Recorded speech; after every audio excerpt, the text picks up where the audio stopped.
Oh boy, we're talking about a Pixar video game again. This time it's Toy Story on the Super Nintendo, and I'm safe to say that there's no blinking lights involved this time. This game was released in the US on November 22nd, 1995 for the Sega Mega Drive, or Genesis if you're an American. With a Super Nintendo port releasing around December 1995, a Game Boy port releasing around May 1996, and lastly a Windows port, though this time under the name PowerPlay Toy Story, releasing in the 31st of October 1996. I played this game before back when I was a little girl, though it was on one of those crappy knockoff PSPs that had about 130 pirated Mega Drive games on it, and the Mega Drive port of Toy Story was one of those games. I didn't get very far in it at all though, as I got stuck on the first boss fight. But today, I'd like to focus on tackling the game from my childhood, and I'll be tackling its SNES port in this review, so let this playtime begin. When you pop in this game, the first thing you notice is the poor edging on Woody. There are actually multiple different playstyles that this game tackles, but for now, I'll only be tackling the main platforming mechanics. In the main levels, you control Woody, and only Woody. Though if you happen to be a Buzz Lightyear fan, then I got unfortunate news, as besides the final level, kinda, he only shows up either as a prop, an object to progress the levels, or a boss fight. Twice. If you really want to play as Buzz, then you're gonna have to wait until Toy Story 2's video game to play as him. Anyways, Woody can jump but not too high, and his only way of defense is his pull string, which only stuns enemies. His pull string can also be used to swing and hooks, and that's about it when controlling Woody. There is 17 levels to play through in this entire game. Well, 18 if you play through the Mega Drive version of this very game. Speaking of the Mega Drive port, another difference between the SNES and Mega Drive versions of this game is their music, due to differences in sound chips. Well, let's compare the two versions of this game's OST, as well as the OST of the PC version.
In my opinion, sometimes the Mega Drive version of the music is better, sometimes the SNES version is superior, and very rarely a PC version of the music is the best out of all of them. Anyways, on to the main attraction, which is of course, the levels. What's even more strange is that Woody is the only character with edging problems. All the other characters look great. We start in Andy's room in the level That Old Army Game, which serves as an alright introduction to the mechanics of the game, though all you just do in that level is set up 2 walkie-talkies before moving on to the next level. Next up is Red Alert, a level where you try to put all of Andy's toys back into their main places before the timer runs out. Another alright level out of the bunch. After that we got Ego Check, which is a level where you race Buzz, but what race actually means is trying not to get your ass kicked by your live toys while Buzz jumps in and out of existence just to tease you. This level kicked my ass as a child, as I kept getting game overs on this level, and I only recall beating this level as a child once before I got stuck on the very next one. Anyways, the best way to beat this level without the invisibility secret, more on that later, is to not rush it, as if you would attempt to take it as a race, then you'll just keep bumping into alive toys and falling into the bottomless pit, which strangely doesn't kill you. Well, in this level at least. Once you take your time in the level and reach the bed with Buzz taunting you, you completed the level. This level is quite good in my opinion, but let's move on. Next up is Nightmare Buzz, the level I got stuck on as a child, and I don't know why, as this boss fight is very easy. All you need to do is hit Buzz's defensive balls, crouch down to avoid his laser, and hit him once he attempts to teleport. Also, his defensive balls never even regenerate, which is another reason this boss fight is a complete joke. So repeat steps 2 and 3 and about 3 more times, and you've defeated the boss fight. To be honest, I don't even think this scene even happens in this movie at all.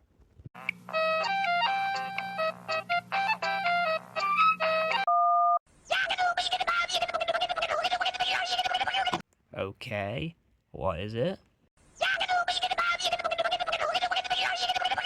What do you mean this level's based on a deleted scene? What the fuck? Next on the chopping block is a Buzz clip, a level that introduces another gameplay style. And that is the RC driving stages, which apparently many people got stuck on because of the dodgy controls, which I can see why.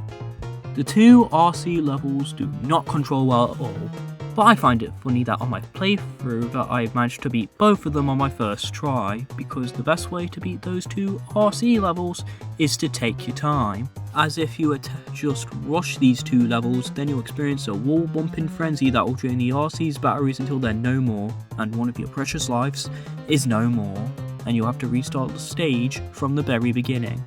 Overall, I'm not a fan of either of the RC levels, as they're essentially just shitty vehicle stages with shitty controls.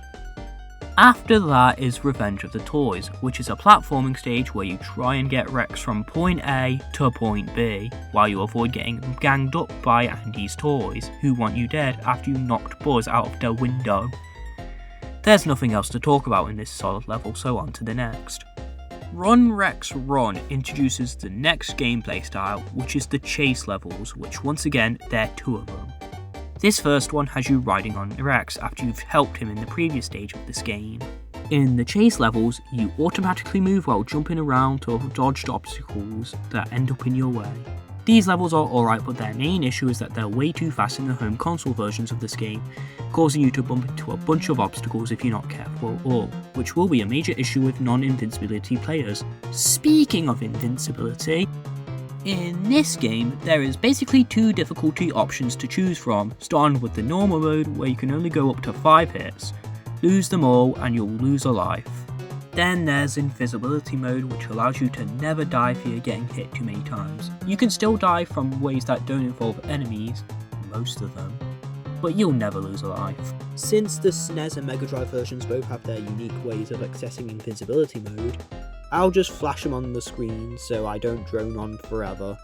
All footage that belongs to me is in invincibility mode, since I want to play all of the levels and I already know of a certain level's existence that will eat away all of my lives and continues.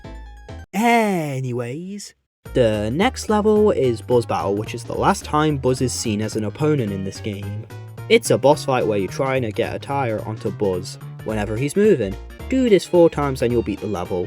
This Buzz fight is harder than the previous fight, as the pull string can be problematic to use a good chunk of the game, but it's manageable. On to the next level. Food and Drinks is my favourite level in this game, cause it gives off a chill vibe that no other level has. The stealth mechanics also work well, as there is an indicator on when you should hide via a paper plane that zooms every time a human is about to pass by you, which allows you to hide.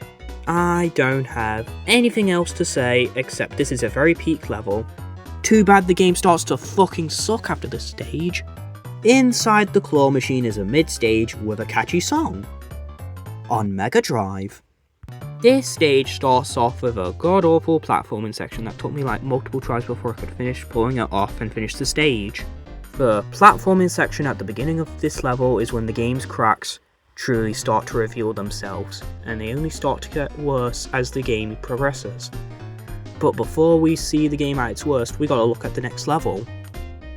Really inside the Claw Machine is a level that interests me the most because it's the only level in the entire game that plays like the way it does.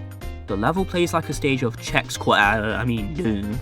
as it sees you walking around a maze collecting little green men and returning them to the claw before the timer runs out. This level is alright, with a major issue is that it doesn't look that good on SNES. Also, this stage got cut entirely on the PC version of this game, so get fucked, PC gamers. Okay, what level's next? Gotta get past the victory screen and the cutscenes, don't ask why it's all in Japanese. Oh shit! The claw. I want to strangle that fucking claw, merely because of how awful this level is in this entire game, because this boss is goddamn cheap. First off, this level is a boss fight, and a terrible one at that. Next off, the way you beat it. First, you gotta wait for the claw to do its attack pattern, then once it attempts to steal boars, then you can attack the claw. But Raisin, how do you damage the claw? Oh, by using the little green men by whipping them twice with one of the worst attacks I've ever seen in a video game. The pull string's hitbox is busted, meaning it won't always hit the green men, causing them to fall back into the claw, forcing you to whip out another one. And this level is not mistake friendly at all, as if you take too long to hit the claw throughout the 4 phases, then the claw will take Buzz away, forcing you to endure the fight from the start all over again. It was so bad that I had to use save states, which is something I mostly didn't need to use for this game, for obvious reasons. But this, alongside another section of this game, are the only 2 to 3 instances where I had to resort to save states, because of the game design bullying my sanity. Overall, fuck this level. Worst level in the whole game. The claw, more like the condom. On to the next level. Sid's workbench is not good either. The enemy placements are all over the place, and there's one swinging section in this level that took ages for me to complete because of a poorly placed hook that caused me to fail it multiple times, and I'm even having to resort to save states once again to accomplish the jump. But in the end, I finally managed to jump and continued the stage. Another thing to point out is that near the very end of this level, you're forced into toy mode as Sid tries to burn you with his magnifying glass. Twice. And you're chucked into these auto-moving sections where you have little to no control and you have to prevent yourself from hitting obstacles and reach a ball to have the effect wear off. One last thing is that for some strange reason, the bottomless pits in this level actually kill you in this level, while the one in Ego Check doesn't for some strange reason, which kind of bothers me, but that's not too big of an issue. That's everything I gotta mention about that level. Next up is the final level that involves the normal platforming mechanics, which is Battle of the Mutant Toys. And oh boy, it's not good either, as it exposes the rest of the dodgy pull string mechanics that weren't exposed in that level. The main way to progress through this level is by swinging across hooks to get to higher platforms, and most of the time I just end up swinging on the same hook over and over again, or falling down to the very bottom, forcing you to climb up through the messy level design to get back to where you were. Also, at the end of the level, you use Buzz's karate chop action to push the mutant toys out of the way, then the level is over. On to the next one.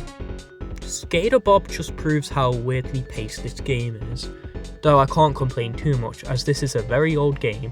Firstly, you spend a whopping 7 levels in Andy's room, about 5 levels as a lost toy, 4 if you're a PC gamer, and you spend a whopping 3 levels in Sid's house. Then you spend 2 to 3 levels trying to get back to Andy's. The first half of this game is quite slowly paced, then once you enter Sid's house, the pacing goes so fast that it makes the second half feel more like an afterthought. Oh yeah, Skater Bob! It's basically just Run Rex Run, but on steroids. And it can be a nightmare if you play the game normally, as objects are thrown at you everywhere, and also Scud appears from time to time to attack you. That's about it for this level. Next up is ThatOneRaisin, if you're playing on Mega Drive or PC. Yeah, this SNES version also had a level cut, though I'd rather prefer skipping this level than really inside the claw machine, because from watching footage of this level, ThatOneRaisin feels like a filler level to me. You drive on RC, but it's different from a buzz clip and the next level which also has you driving on RC. ThatOneRaisin, while definitely better than the 2 RC levels, just offers nothing to the game, and if you remove this level from the game, then the experience would not change at all. The true next level on the SNES version is Light My Fire, and it reuses elements from a buzz clip. While Light My Fire is worse than ThatOneRaisin, the former serves more of a reason to exist, as it feels more like an important endgame RC level out of the two. Lastly, we have Rocket Man, which, if you want to get technical, is the only time you truly play as Buzz, even though you still have woody noises when you get hit. It's a level that tests your memorization, as unless you know the level from start to finish, it's going to take a couple of tries to finish the level. Once you do, you have finished Toy Story on the SNES. It's time for my final verdict. One question still remains. Why didn't Disney Interactive use Silicon Graphics computers for... Overall, this game is not really good at all. It's filled with unfun level design, awkward pacing, and times when the game is straight up cheap.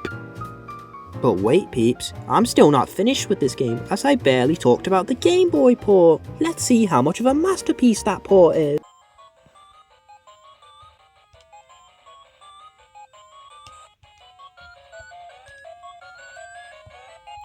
Strange things are definitely happening to me in this version.